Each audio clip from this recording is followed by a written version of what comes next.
मुकम्मल हो गया तेरे ख्वाब, तू जरा सब्र रख, बस एक कदम बढ़ाएगा और तू सब्र रख, मंजिल मिलेगी तुझे एक दिन, बस तू थोड़ा सा और सब्र रख। ओके, तो आज के अपनी क्लास शुरू करेंगे मूल अधिकार के बारे में, और आज जानेंगे अपन कि 12 से 35 तक यानी कि कौन कौन से मूल अधिकार है भारतीय संविधान में, और एक ही क्लास में अपन जानेंगे। ओके, तो देखो सबसे पहले हाँ है, तो ये भारतीय संविधान के कौन से भाग में है? भाग 3 में है। कौन सा भाग में है? भाग 3 में है। कितने अनुच्छेद है? तो अनुच्छेद 12 से लेकर 35 तक है। अब एक क्वेश्चन आ जाए कि कुल कितने अनुच्छेद है भाग 3 में, तो कुल कितने अनुच्छेद है भाग 3 में? कुल 25 अनुच्छेद है। कितने अनुच्छेद है? 25 अनुच्छेद है। लेकिन ऑप्शन में अगर चॉइस भी हो, क्या हो? चॉइस भी हो तो भी आपको सही मानना है। ओके, चलो अब देखो भारतीय मूल संविधान में कुल 7 मौलिक अधिकार थे। कितने? भारतीय मूल संविधान में टोटल 7 क्या थे? मौलिक अधिकार थे। लेकिन 44वें संविधान संशोधन 1978 के बाद कितने मौलिक अधिकार रह गए? तो केवल 6 रह गए थे। ओके, तो देखो भारतीय मूल संविधान में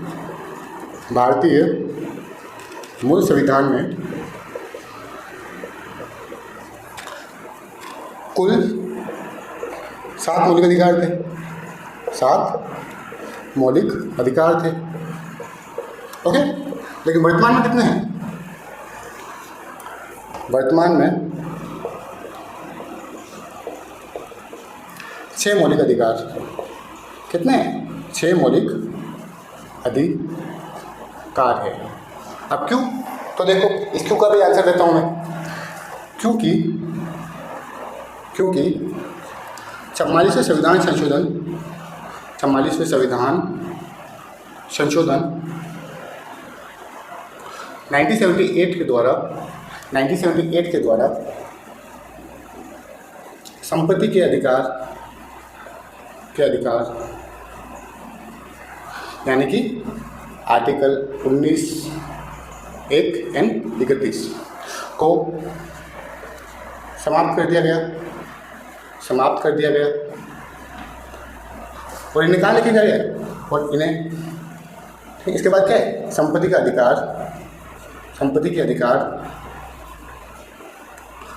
अधिकार को भाग 12 में अनुच्छेद 300A में रख दिया है। किसमें रख दिया है? अनुच्छेद 300A में रख दिया है। यानी कि अब संपत्ति का अधिकार क्या है? मौलिक अधिकार नहीं है, लेकिन कोई अधिकार नहीं है, ये अधिकार है।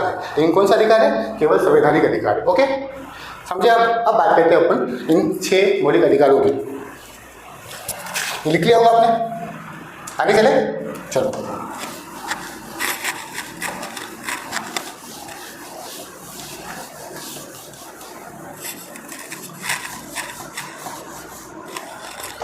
ओके, चलो।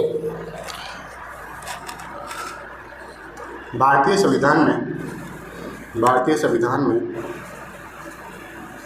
वर्तमान में 6 मौलिक अधिकार है। 6 मौलिक क्या है? अधिकार है। ओके, अब कौन कौन से देखो आप। सबसे पहले क्या होगा? समता का अधिकार। क्या है? समता का अधिकार। कितने अनुच्छेद है इसके? तो ये है अनुच्छेद 14 से 18 तक। कहाँ तक? अनुच्छेद 14 से 18 तक। उसके बाद स्वतंत्रता का अधिकार कौन सा है? राइट ऑफ फ्रीडम, स्वतंत्रता का अधिकार। ये कहाँ तक है?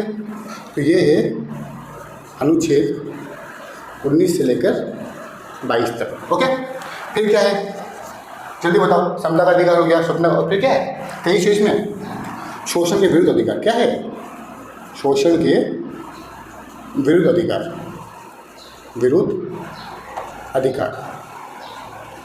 कितने आर्टिकल है? तो सिर्फ 2 आर्टिकल है, अनुच्छेद 23 और 24। कौन सा है? अनुच्छेद 23 एंड 24। उसके बाद क्या है? जल्दी बताओ। धर्म से रिलेटेड जल्दी आंसर दो फटाफट। धार्मिक स्वतंत्रता का अधिकार कौन सा है? धार्मिक स्वतंत्रता का अधिकार। धार्मिक स्वतंत्रता का अधिकार। ओके, इसमें कितने अनुच्छेद है? तो ये है अनुच्छेद 25 से लेकर 28 तक। कितने हैं? 25 से लेकर 28 तक। उसके बाद क्या है, जल्दी बताओ। उसके बाद है सांस्कृतिक व शैक्षणिक अधिकार। शैक्षणिक अधिकार। ओके, इसमें कितने अनुच्छेद है? तो ये 29 और 30। कौन कौन से? 29 और 30। और लास्ट है सबसे इम्पोर्टेंट, वो क्या है जल्दी बताओ? संवैधानिक उपचार का अधिकार, यानी डायरेक्ट कहाँ जा सकते हैं? Supreme court. कौन सा है? संवैधानिक उपचार का अधिकार। उपचार का अधिकार। ओके, इसमें कौन सा आर्टिकल आएगा? इसमें आएगा आर्टिकल 32। ओके, समझ में आया? आगे समझ में? और पहले कितने थे? 7 थे, अब कितने हैं? 6 रह गए थे। ओके, वापस बता दो आपको, पहले कितने थे मूल संविधान में? 7 थे। एक गायब कहाँ हो गया? तो 44 से संविधान संशोधन द्वारा गायब हो गया। ओके, 44th अमेंडमेंट 1978 के द्वारा संपत्ति का अधिकार क्या कर दिया? हटा दिया गया है। ओके, अब कहाँ है वो? जल्दी बताओ, साथ में रिवाइज करना जरूरी होता है। ओके, मतलब इसी क्लास में अपन याद भी कर लेंगे। कहाँ चला गया है? भाग 3 में। कौन सा आर्टिकल में? 300A में। अब कौन सा अधिकार है? तो ये अब क्या है? संपत्ति का अधिकार, संवैधानिक अधिकार है। क्या है? संवैधानिक अधिकार। ओके, कभी भी एग्जाम में आता है कि संपत्ति का अधिकार, अब क्या है? कहीं संवैधानिक अधिकार आता है, कहीं क्या आता है? विधिक अधिकार भी आता है। तो दोनों नाम ध्यान रखना। और कहीं जब मैंने पढ़ा था तब उसे क्या बताया? नैसर्गिक अधिकार ने बताया। क्या बताया? नैसर्गिक अधिकार। ओके, समझ में आया? तो चलो अब हम बात करेंगे सबके कि समता के अधिकार में कौन कौन से अधिकार है, उन सबकी बात करेंगे अपन। तो चलो शुरू करें।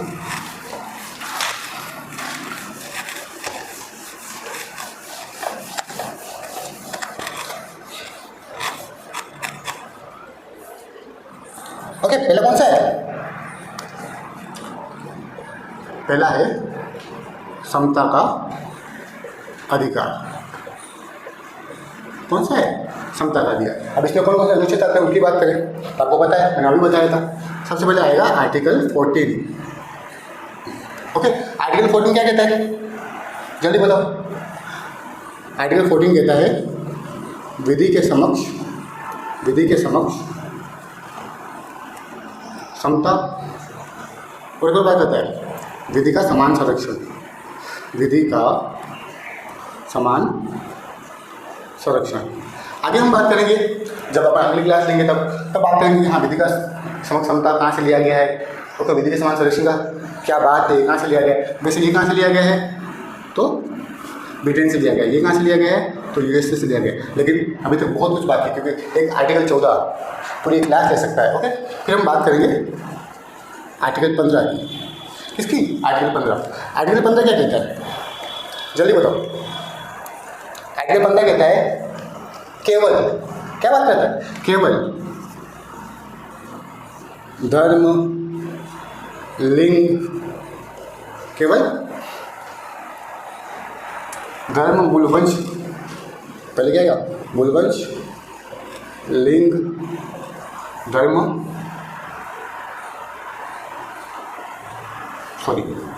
केवल धर्म, मूलवंश, जाति, लिंग व जन्म स्थान के आधार पर विभेद नहीं किया जाएगा। क्या नहीं होगा? विभेद नहीं किया जाएगा। ओके, अब आर्टिकल 16 क्या कहते हैं? आर्टिकल 16 कहता है लोक नियोजन में समता की बात करता है। किसकी बात करता है? लोक नियोजन में समता की बात करता है, यानी सरकारी नौकरियों की बात करता है ये। ओके, लोक नियोजन में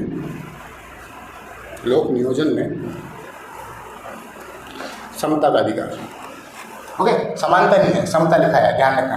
ओके, अब देखो इन्हीं दो आर्टिकल में 15 और 16 में आरक्षण की बात की हुई है। किसकी? आरक्षण की। और आरक्षण की आपकी काफ़ी लंबी क्लास होगी, लगभग आप मान लो 2 क्लासें होगी 1-1 घंटे की, तब जाके आपको आरक्षण समझ में आएगा। ओके, अब आगे चले। आगे क्या है?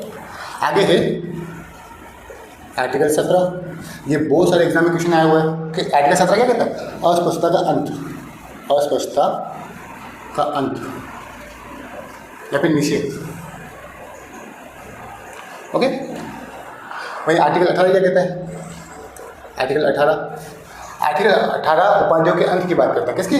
उपाधियों के अंत की बात करता है, उपाधियों के अंत की बात करता है, उपाधियों के अंत की बात करता है। ओके, समझ में आया? चलो, ये हो गया अपना समता का अधिकार। इसमें कितने आर्टिकल है? आर्टिकल 14 किसकी बात करता है? विधि के शासन की, विधि के समान संरक्षण की। ओके, उसके बाद क्या है? आर्टिकल 15 धर्म, मूलभूत से जाति, लिंग, जन्मस्थान के आधार पर विभेद नहीं किया जाएगा, केवल की बात कर रखी है, ध्यान रखना उसमें। उसके बाद 16 में क्या है? लोक नियोजन में समता की बात करता है। ओके, उसके बाद 17 में क्या है? अनटचेबिलिटी के लिए। उसके बाद 18 में क्या है? उपाधियों का अंत। ओके, अब इन सब आर्टिकल के बारे में अपन अलग से डिटेल से क्लासें लेंगे, तब अपन जानेंगे। अभी अपन ऊपर से चल रहे हैं। ओके, चलो अब आगे चले अपन।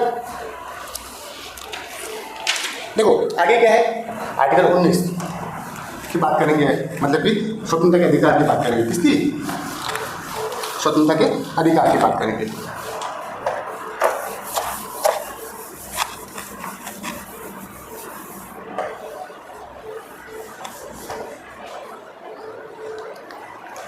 दूसरा क्या है अपना? स्वतंत्रता का अधिकार। ओके, सबसे पहले बात करेंगे अपन आर्टिकल 19 के बारे में। आर्टिकल 19 के बारे में, इसमें क्या दे रखी है?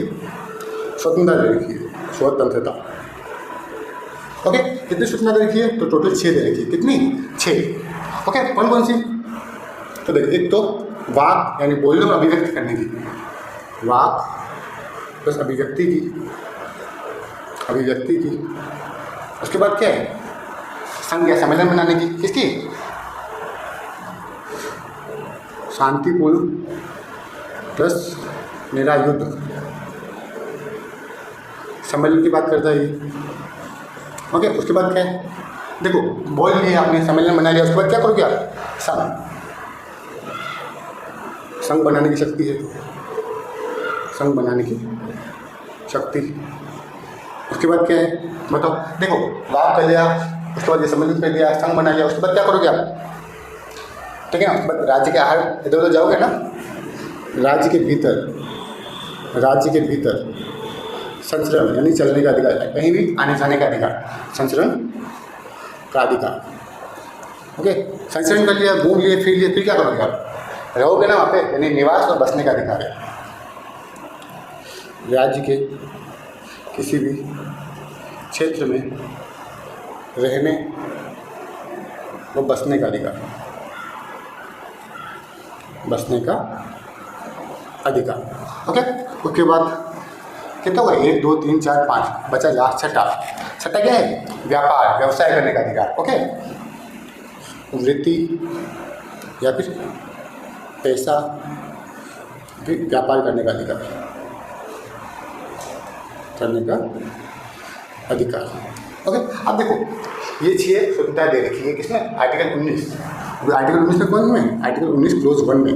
ओके, लेकिन सिर्फ स्वतंत्रता दे रखी है, उनके पास क्या है? युक्त प्रतिबंध भी है। ओके, जिसके अपन आगे क्लास जब लेंगे ना, तब डिटेल में बात करेंगे। ओके, समझ में आया आर्टिकल 19? अब है आर्टिकल 20 की बात करेंगे। किसकी? आर्टिकल 20 क्या कहता है? चलो बताओ, आर्टिकल 20 क्या कहता है? दोष सिद्धि के संबंध में। किसके? दोष सिद्धि के संबंध में संरक्षण प्राप्त हो, मतलब कि किसी व्यक्ति को अगर दोष लगाया जाता है तो उससे क्या क्या अधिकार प्राप्त है उसकी बात करते हैं। किसी जेल में ले गए तो क्या वकील कर सकता है या नहीं कर सकता है? कितने घंटों में न्यायालय में ले जाया जा सकता है? इन सबकी बात किसने कर रखी है? आर्टिकल 20 में। अब आर्टिकल 21 की बात करें तो आर्टिकल 21 में क्या है? जल्दी बताओ।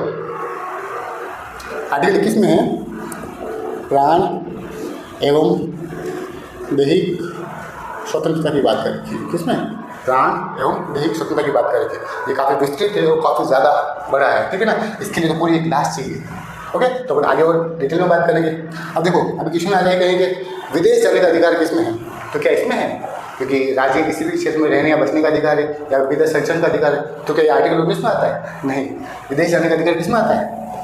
आर्टिकल 21 में आता है। ओके, जब इनका विवाद हुआ था 1978 में, तब सुप्रीम कोर्ट ने कहा था। ओके, अपन आगे जानेंगे कि हाँ किस बात में क्या कहा है सुप्रीम कोर्ट ने। ओके, चलो अब बात करते हैं अपन आर्टिकल 21A की। ओके, आर्टिकल 21A क्या कहता है? 6 से 14 वर्ष के बच्चों को निःशुल्क शिक्षा का अधिकार, निःशुल्क शिक्षा का अधिकार, शिक्षा का अधिकार। ओके, इसकी बात करेंगे अपन किसमें क्या प्रावधान है, ये कब जोड़ा गया है। ये कब जोड़ा गया था? तो 86 अमेंडमेंट में 2002 में जोड़ा गया था। उसके बाद RT एक्ट आया था 2005 में। ओके, अब बात करते हैं अपन आगे आर्टिकल 22 की कि आर्टिकल 22 क्या कहता है। आर्टिकल 22 क्या कहता है? गिरफ्तारी व नज़रबंदी से संबंधित अधिकार। ओके, मतलब किस वक्त को कब गिरफ्तार कर सकते हैं, नज़रबंदी क्या कारण है। ओके, ये सब जानेंगे। समझ में आया? अब देखो आर्टिकल 19 को याद करने के लिए क्या होता है। देखो सबसे पहले जैसे कि आप किसी राज्य में रहते हैं, ठीक है ना, तो सबसे पहले क्या करोगे? बोलोगे ना। सबसे पहला काम क्या है? बोलना। जब बोल लोगे तब क्या करोगे? अपने दोस्तों से मिलोगे, यानी सम्मेलन करोगे। सम्मेलन करोगे, फिर इन्हीं सम्मेलन के माध्यम से क्या बनोगे? अपना पूरा एक संघ बनाओगे। क्या बनाओगे? अपना एक संघ बनाओगे। संघ बना लिया, फिर क्या होगा? इस संघ का प्रचार प्रसार तो करोगे ना, या फिर क्या करोगे? आवाजाही करोगे। ओके, आवाजाही कर ली, फिर क्या करोगे? कहीं तो बसना पड़ेगा भाई, तो रहने का अधिकार, या फिर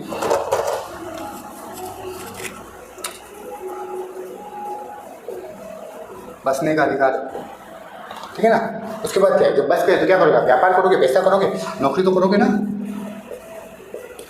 तो ऐसे याद करते हैं। ओके, अब इसमें वापस 97 अमेंडमेंट में क्या जोड़ा गया था उसकी बात कर लेंगे। ओके, चलो अब बात करेंगे अपन किसकी? तीसरी स्वतंत्रता की। वो क्या है? शोषण के विरुद्ध अधिकार की बात करेगा। किसकी? शोषण के विरुद्ध अधिकार की बात करेंगे अपन। इसमें कितने आर्टिकल है? आर्टिकल सिर्फ 2 है, 23 और 24। कितना है?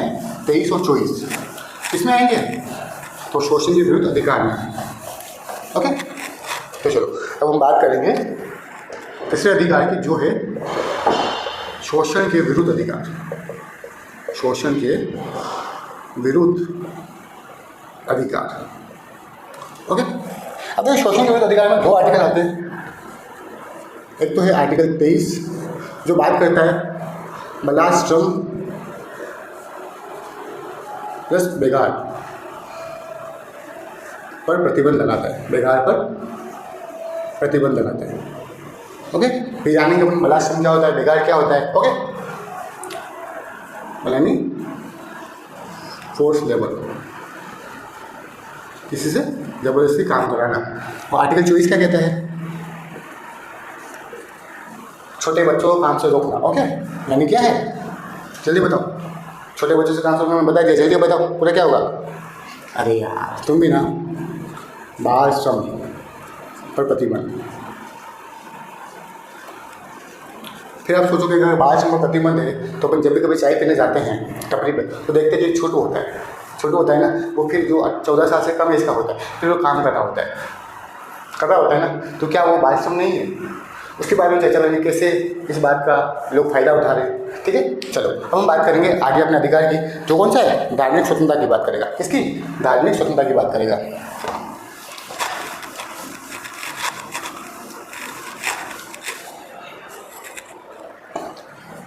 चौथा है अपनी धार्मिक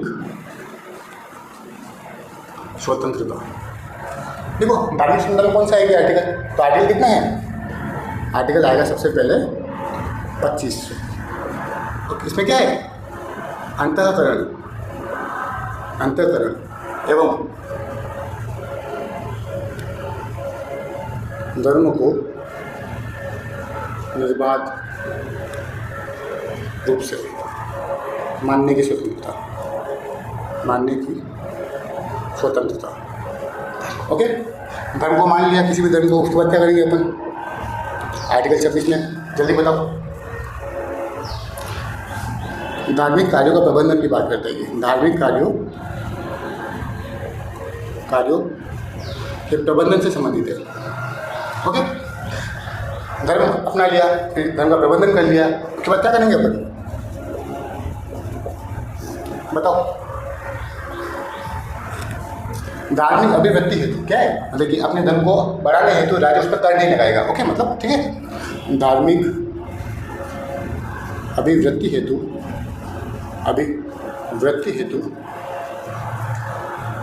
कर से मुक्ति। ओके, ये हो गया, कर से मुक्ति मिल गई। अब क्या बात करेंगे अपन? आर्टिकल 28 में क्या आएगा? जल्दी बताओ। जो भी धार्मिक या फिर देखो शैक्षणिक संस्थानों में धार्मिक शिक्षा पर क्या है? प्रतिबंध है। शिक्षा पर प्रतिबंध की बात करता है ये। ओके, समझ में आया? अब हम बात करेंगे 5वें अधिकार की, जो क्या है? शैक्षणिक एवं सांस्कृतिक अधिकार। कौन सा है? शैक्षणिक और सांस्कृतिक अधिकार कौन सा है?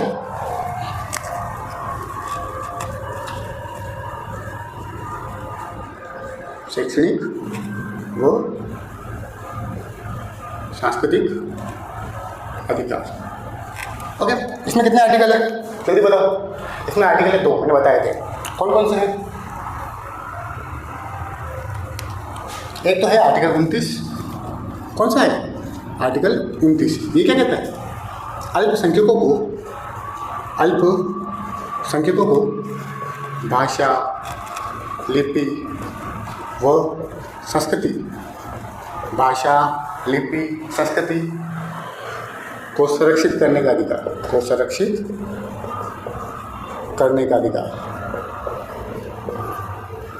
ओके, मतलब कि जो अल्पसंख्यक होते हैं वो अपनी भाषा, लिपि और संस्कृति को संरक्षित करने का अधिकार। लेकिन क्वेश्चन है कि क्या है, हिंदू अल्पसंख्यक में आते हैं या नहीं आते हैं? इसकी बात अपन आने वाली क्लासों में करेंगे। ओके, फिर क्या है? आर्टिकल 30 अल्पसंख्यकों द्वारा धार्मिक संस्थानों की स्थापना व उनके प्रबंधन का अधिकार देता है।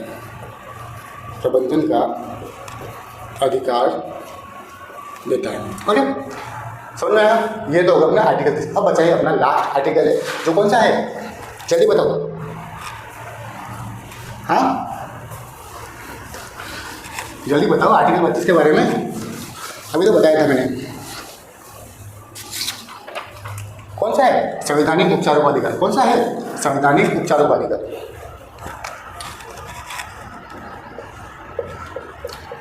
संवैधानिक उपचारों का अधिकार। ओके, इसमें कितने आर्टिकल आते हैं? तो इसमें सिर्फ एक आर्टिकल आता है, वो है आर्टिकल 32। कौन सा आता है? आर्टिकल 32। यानी कि जितने भी 5 जो मौलिक अधिकार है उनकी रक्षा कौन करता है? तो आर्टिकल 32 करता है। ओके, यानी कि फंडामेंटल राइट्स के उल्लंघन या फिर हनन होने पर कहाँ जा सकते हैं? तो डायरेक्ट सुप्रीम कोर्ट जा सकते हैं। कहाँ जा सकते हैं? डायरेक्ट सुप्रीम कोर्ट होने पर सीधे उच्चतम न्यायालय जा सकते हैं। उच्चतम न्यायालय यानी कि सुप्रीम कोर्ट जा सकते हैं। अब मन में सवाल आता है, हाई कोर्ट नहीं जा सकते क्या? हाई कोर्ट भी जा सकते हैं, लेकिन किस आर्टिकल के तहत? तो आर्टिकल 226 के तहत। किसके तहत? देखो, 32 में क्या है? सुप्रीम कोर्ट, और 226 में क्या है? High court. इन दोनों के माध्यम से 5 प्रकार की रीट जारी की जा सकती है। रीट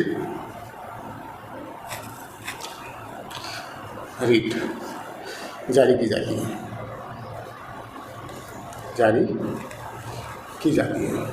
कौन कौन सी रीटें हैं? 5, उसकी बात करें अपन। तो देखो,